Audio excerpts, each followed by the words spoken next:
Lately on Copper vs Glass, we've been doing a lot of content to do with Android, whether it's app reviews or game reviews, so today I thought I'd change it up a bit. Hey guys, Michael here from Copper vs Glass, and today I'm going to be giving you my first impressions and overall thoughts on the iPhone 6.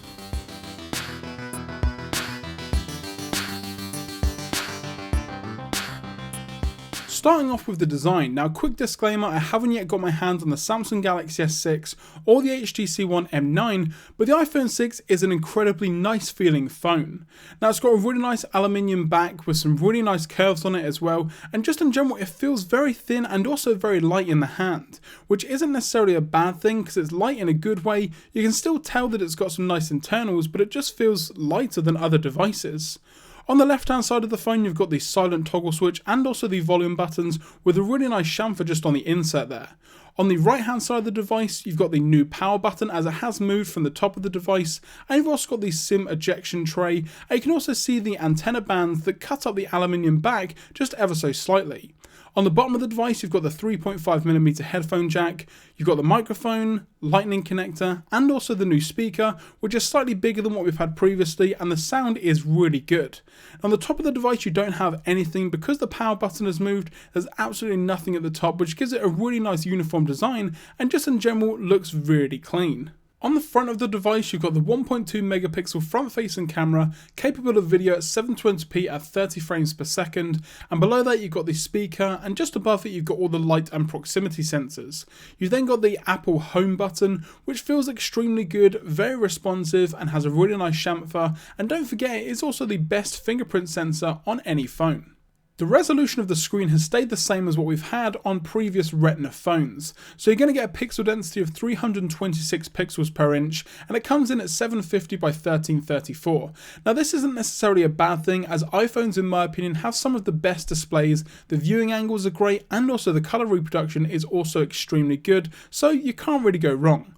On the back of the device you've got the main camera, which is an 8 megapixel sensor. It's got phase detection, autofocus, dual LED, which also makes your pictures look a bit more natural in low light situations.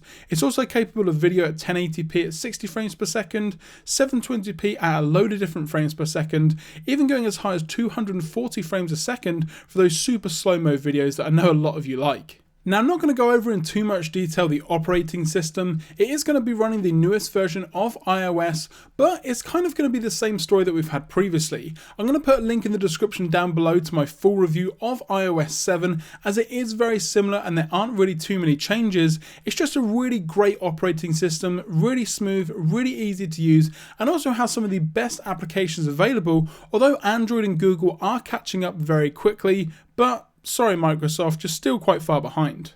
One thing that I did want to touch on was the camera on the iPhone 6. It's often been regarded as the best camera on any mobile device, and the iPhone 6 is not really any different compared to previous iPhones that we've had. The pictures still look incredibly, the colour reproduction is also really nice, and the video is some of the best that you can get out there at the moment, but unfortunately it only goes up to 1080p, no 4K on the iPhone 6. We're going to maybe have to wait for the 6S on that. Now the pictures themselves do look incredibly crisp, and you've got some different shooting modes as well, including panorama, square pictures for those Instagram photos, and you've also got a really nice front facing camera, and again it's got some really nice color reproduction even on the front camera, which kind of lets down a lot of other mobile devices. In terms of the video, you've got some really nice video options here, including a very slow motion mode where you can actually get up to 240 frames per second for those super slow motion videos. Now one thing that I would say is it is a bit of a shame that you don't get 4K video in the iPhone 6, but the 1080p video is 60 frames per second, which does look nice. My Nexus 5, which is actually my daily driver, only comes in at 30 frames a second, and there is a big difference between the video quality and also the picture quality of the iPhone 6 compared to my Nexus 5, and I would take the iPhone 6 for pictures any day of the week. One of the big questions is, should you upgrade from the iPhone 5S to the iPhone 6? Well, my answer is it depends really on what you're after.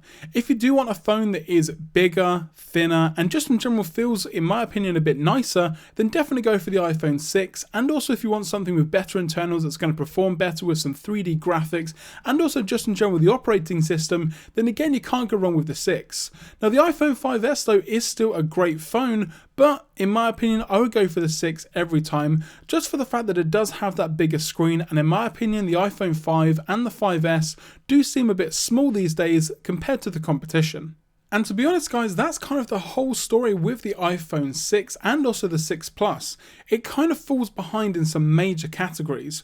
4K video is becoming a thing, and I think Apple need to recognise that and start putting it in their mobile devices. Also the screen resolution, don't get me wrong, the resolution does look nice and the screen does look really good in terms of colour reproduction, and also the sharpness isn't too bad, but it's not yet full 1080p unless you bump it up to the iPhone 6 Plus. Now you're also getting some other phones like the LG G3 and also the Samsung Galaxy S6, which have Quad HD displays with incredibly high pixel densities above 550 pixels per inch, which do look really nice, and a lot of people are now starting to do 4K video on YouTube, so again Apple needs to kind of really step up to keep ahead of the competition. Now don't get me wrong though, the iPhone 6 is definitely a great phone, and if you are an Apple fan then you definitely can't go wrong. I would actually recommend the 6 over the 6 Plus, although the 6 Plus does have some additional features that the 6 maybe doesn't.